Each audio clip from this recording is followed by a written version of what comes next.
Bab 1. Kalau tidak mengaku kesalahanmu, kamu harus terus berlutut. Keluarga Kesuma di Komplek Kemenangan nomor 1 Kota Pranto. Hari ini adalah malam tahun baru Imlek, jadi ada banyak lampion di kediaman, sehingga membuat kediaman keluarga Kesuma yang biasanya terasa dingin menjadi agak ramai. Tiba-tiba, terdengar suara histeris yang menghancurkan ketenangan ini. Ah! Seorang wanita yang hamil jatuh dari tangga disertai dengan suara bang, bang, bang. Semua orang berseru kaget dan segera berlari ke sana. CEO keluarga Kesuma, Amir Kesuma buru-buru bertanya, "Sinta, bagaimana kondisimu?" Ada darah yang mengalir di sepasang kaki wanita itu, lalu dia berkata dengan takut dan wajah pucat, "Kak Amir, sakit sekali, anak kita, cepat tolong anak kita." Nyonya Intan pun panik dan segera bertanya, "Ada apa ini?" Sinta menatap ke arah tangga sambil menangis. Ketika semua orang menengadahkan kepala, mereka melihat gadis berusia 3 tahunan berdiri di sana. Melihat semua orang sudah datang, dia pun memeluk kelinci di pelukannya dengan erat. "Tuan Bagas sangat marah, apa kamu yang mendorong Sinta?" Gadis itu mengatupkan bibirnya. "Bukan aku tidak." Sinta menangis sambil membujuk, "Bukan ayah, ini bukan salah Fiona, dia masih kecil, dia tidak tahu apa-apa. Dia tidak sengaja." Kata ini menyatakan bahwa Fiona lah yang mendorongnya. Sepasang mata Amir terlihat sangat dingin, lalu dia langsung berkata tanpa menanyakan hal yang terjadi, "Pelayan, kurung dia ke loteng kecil itu, aku akan memberinya hukum setelah aku kembali." Semua orang mengantar Sinta ke rumah sakit dengan panik. Sementara Fiona diseret ke atas sampai salu sepatunya lepas, tapi dia terlihat sangat keras kepala, bahkan tidak menangis atau memohon. Loteng kecil itu tidak ada lampu maupun penghangat ruangan, jadi sangat gelap dan dingin. Setelah mendengar suara jendela, plak, Fiona pun merasa tempat ini akan muncul monster. Fiona memeluk boneka kelincinya dengan erat dan menyusut di sudut. Dingin sekali. Tapi dia tidak mendorong orang, kenapa tidak ada yang percaya dengannya. Orang-orang selalu bilang bulan 9 belum begitu dingin, tapi terdengar suara angin yang keras dari luar, bahkan masuk ke dalam melalui celah jendela. Angin itu juga menerpa ke tubuh Fiona. Sehari semalam berlalu begitu saja. Tidak ada yang menghiraukan Fiona selama semalam ini, juga tidak ada yang tahu kalau sehari lalu dia sudah dihukum oleh Sinta, jadi dia belum makan. Saat ini, dia kelaparan hingga pusing.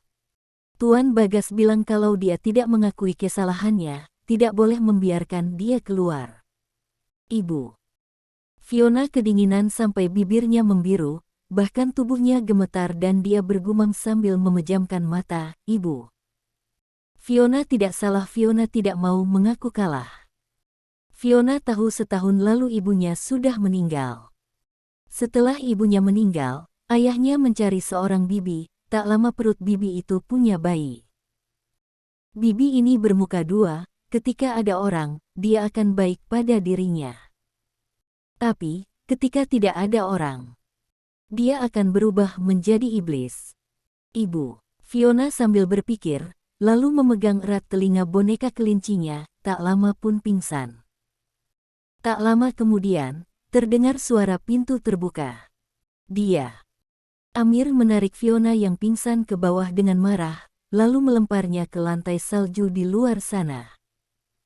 Fiona kedinginan sampai gemetar dan dengan sulit membuka matanya. "Ayah, aku lapar," kata Fiona tanpa sadar.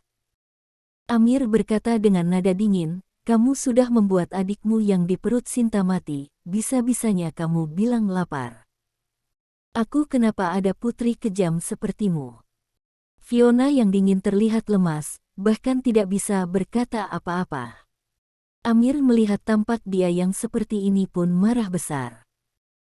Sudah melakukan kesalahan, tapi masih keras kepala, sikap seperti ini mau dia tunjukkan pada siapa? Masih kecil sudah begitu kejam. Sebagai orang tua tidak mendidik anaknya dengan baik, termasuk kesalahan orang tua. Bukankah kamu bisa membunuh orang? Hari ini, kalau aku tidak memberimu pelajaran, aku bukan ayahimu. Sekarang, kamu bisa mencelakai adikmu hingga mati, saat kamu lahan orang tua. Selesai berbicara, dia melihat sekitar, lalu mengambil sapu dari sudut, kemudian menginjak patah bagian sapunya, sehingga tersisa kayunya saja. Kayu yang seukuran 2 jari dipukul ke tubuh Fiona. Fiona langsung berteriak sakit. Apa kamu sudah mengakui kesalahanmu? Amir menatapnya dengan tajam. Bukan aku, benar-benar, bukan aku. Fiona menggigit bibirnya dengan ekspresi keras kepala. Setelah mendengar, Amir makin marah. Kalau bukan kamu, apa bibimu jatuh sendiri? Dia sudah hamil 6 bulan, ada untung apanya kalau dia jatuh? Dia tiba-tiba teringat Sinta yang pendarahan di rumah sakit, bahkan dokter memberi kabar 2 kali masa kritis. Tapi, ketika dia dalam kondisi kritis, masih bilang pada Amir tidak boleh menyalahkan Fiona. Katanya, Fiona masih kecil, juga sangat kasihan padanya karena tidak ada ibu, jadi dia hanya takut setelah adiknya lahir, tidak ada yang suka padanya lagi. Oleh karena itu, Fiona bukan sengaja mendorongnya. Amir makin pikir makin marah, jadi dia memukul Fiona sambil memarahinya. Apa kamu masih mau berdalih? Apa kamu masih mau berdalih? Setiap dia berbicara satu kalimat, dia akan memukul Fiona sekali. Amir memukul terlalu kejam sampai tidak menyadari kalau ponsel sendiri jatuh. Setelah Fiona dipukul hingga berbaring di salju, dia baru berhenti. Kamu berlutut di sini. Setelah bibimu keluar dari rumah sakit, kamu boleh berdiri. Selesai bicara, Amir menarik dasinya, lalu melempar kayu itu dan pergi. Beberapa saat ini, Amir sangat kesal karena perusahaan terjadi masalah besar. Dia sudah memohon orang setengah bulan untuk membantunya, tapi sampai sekarang dia belum bertemu orang itu. Hari ini, Sinta jatuh dari atas, putra yang sudah 6 bulan pun mengalami keguguran. Putra yang diharapkan keluarga Kesuma pun hancur. Kedua hal ini membuat Amir sangat sibuk, jadi bagaimana mungkin dia tidak marah? Dia hanya bisa melampiaskan semua amarahnya kepada Fiona. Kelinci Fiona sudah rusak karena dipukul. Fiona berdiri dengan sulit, lalu jatuh ke salju lagi. Dia merasa dirinya sudah mau meninggal. Setelah meninggal, dia bisa bertemu dengan ibu. Saat ini, terdengar suara tidak jelas dari telinga Fiona. Fiona, cepat telepon pamanmu. Nama pamanmu adalah Robert Limawan, nomor teleponnya adalah 0812. Telepon, Fiona membuka matanya, lalu menemukan sebuah ponsel hitam di dalam salju. Dia pun secara naluriah merangkak ke sana. 0812. Fiona gemetaran, jari yang kaku juga tidak bisa mematuhi perintahnya. Setelah dia berusaha sangat lama, dia baru berhasil menelepon. Pada saat yang sama, di sebuah komplek 4 musim di kota Janix, Tuan Bernard sedang memarahi Robert. Robert, setahun sudah berlalu, kamu bilang tahun ini akan lulus ujian dokter, mana hasilnya? 8 bersaudara keluarga Limawan saling menatap, sementara Robert hanya menyeka hidungnya. Tiba-tiba, Tuan Bernard mengalihkan topik pembicaraan. Dia tiba-tiba bertanya, ada lagi, kalian sudah mencari 4 tahun, apa belum menemukan adik kalian? Ekspresi ke-8 saudara keluarga Limawan langsung berubah, mereka hanya diam. Tadi beberapa saudara yang acuh tak acuh, saat ini terlihat sedih. Sejak kecil, adik mereka, Kristal Limawan didiagnosis menderita penyakit leukemia, jadi sering melakukan transfusi darah, anti-infeksi, penggantian sumsum tulang. Keluarga Limawan merawatnya dengan Keluarga Limawan merawatnya dengan hati-hati selama 20 tahun, melihat kondisi penyakitnya semakin parah, bahkan memengaruhi ingatannya. 4 tahun lalu, dia tiba-tiba menghilang. Robert adalah dokter penanggung jawab penyakit kanker di rumah sakit kakak, jadi pengobatan Kristal semua ditanggung jawab olehnya. Hari itu, dia pergi menolong pasien yang terkena penyakit parah. Saat itulah Kristal hilang.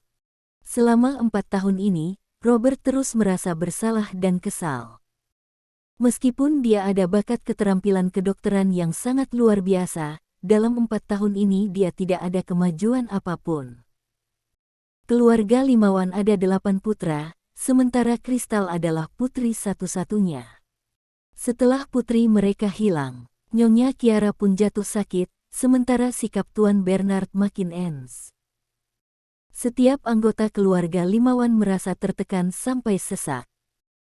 Putra pertama keluarga Limawan bernama Richard Limawan. Dia adalah pemimpin grup Limawan. Dia setiap hari terus lembur sehingga kondisi tubuhnya memburuk, bahkan perlu makan obat setiap hari. Putra kedua keluarga Limawan bernama Ricky Limawan. Dia adalah pilot terhebat di 5 airlines karena tes psikolognya tidak lewat. Sekarang dia sedang istirahat di rumah selama 4 tahun. Putra ketiga keluarga Limawan. Ruang kerja menjadi hening. Saat ini, ponsel Robert tiba-tiba berdering.